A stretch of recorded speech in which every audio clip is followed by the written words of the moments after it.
Just so you know, it's going to kick off in 30 seconds. We can hear you, Bryan. Okay.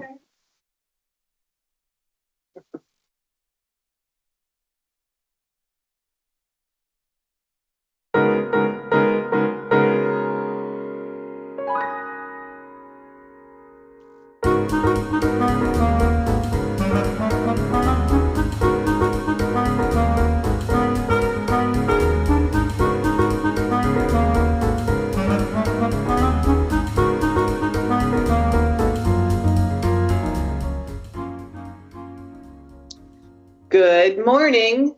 It's Tuesday, January 28th, 2025. Welcome to the morning show. I'm Julie Elliott. Let's get to the weather. Today, expect increasing clouds with a high near 44. West wind 9 to 17 miles per hour with gusts as high as 31 miles per hour. Tonight will be partly cloudy with a low around 30. Southwest wind 5 to 13 miles per hour. Wednesday will be mostly sunny with a high near 52. Breezy with a southwest wind 14 to 23 miles per hour with gusts as high as 44 miles per hour. And here are some events coming up in Cecil County in the next few days. There is a council work session this afternoon at 4:30 p.m. at the County Administration Building. The Port Deposit Chamber of Commerce is having a Fire and Ice Festival on February 1st, 2025. This family-friendly event will light up the evening with glowing decorations, illuminated igloos by reservation, warm fires, local vendors, and a festive atmosphere that you won't want to miss. As part of the Winter Lights and Cecil Night celebration, Fire and Ice is the perfect opportunity to create unforgettable winter memories from 4:30 to 7:30 p.m. Are you interested in becoming a homeowner but don't know where to start? At 9:30 a.m. on February 1st at the Northeast Library, get an overview of the home buying process at the First Time Homebuyer class. We'll cover such topics as mortgages and settlements, down payment, closing cost assistance, shopping for a home, the residential contract of sale, home inspections, predatory lending, and fair housing. That sounds like a great class. And now some news. This is from Maryland Matters.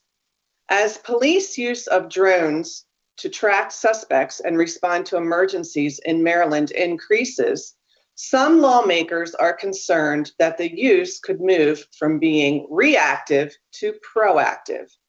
While drones have proved to be a useful and cost-effective tool in locating and tracking suspects, this year Maryland lawmakers are considering whether to institute guidelines for the use of drones by law enforcement. Drones operated by the Montgomery County Department of Police have responded to nearly 2,000 calls since the program's launch, often reaching the scene before police officers get there. We hear the emergency as you're describing it, and we can just send the drone, said Commander Jason Kokinos, who leads the department's drone program. Reactions to the program are mixed, with some observers enthusiastic about the flexibility it provides, and others concerned about the technology's privacy implications. Delegate Robin Grammer Jr., a member of Maryland's House Judiciary Committee, said, "Now it's reactive enforcement." Grammer said, "You can come back to this moment in a year, 2 years from now, and some jurisdictions going to be sending out drones proactively. That's not the world I want to live in." You can read more about this at marylandmatters.org. And this morning, we would like to welcome Bryan Lightner, Charlestown Town Administrator, and Mary Culver, Assistant Town Administrator, to give us an update on what is happening in Charlestown. Good morning, Bryan and Mary. Good morning. Good morning. Thanks for joining us today. Thanks for having us. Yeah, thank you, Julie. Towns throughout the county have really gotten behind the Winter Lights Cecil Nights program. Can you tell us how Charlestown is participating? Sure. So every year we like to partner with the Cecil County Tourism. We usually have our ice house open, the PK Barnes Ice House, and our Tory House, otherwise known as the 107 House. We did have the PK Barnes Ice House open in January.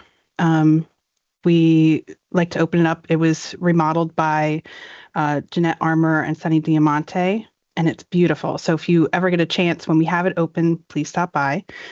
And our Tory House will be open on February 7th. That's from 4 to 6 p.m.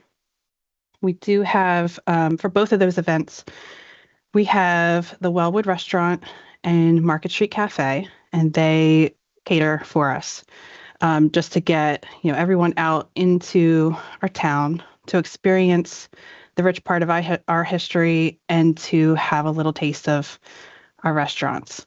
Mm-hmm. So we're excited. They're both usually really good events, well attended.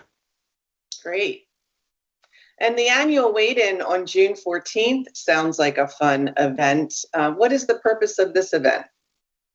Yeah, so every year, Cecil County's Department of Public Works Stormwater Management Division hosts the wade-in, and I think it's in its 13th year now.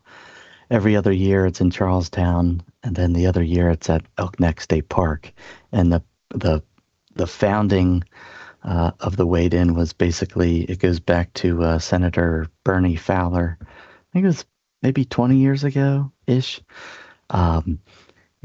He wanted to create a fun way for folks to get together and to recognize the changes that we're seeing in our local waterways. And he created something called the Sneaker Index. So how the wade-in started was the first one went with a group of people. They wore light-colored sneakers, and they waded in to the river in a line as far as they could go until they couldn't see their sneakers anymore. So it became a unofficial measurement of water clarity. Mm-hmm. And it's been fun in Cecil County for the years that we've been doing it. We go out there with a yardstick and we mark the year of the water depth, that we could reach and still see our light colored sneakers. Mm-hmm. Wow, that does sound really.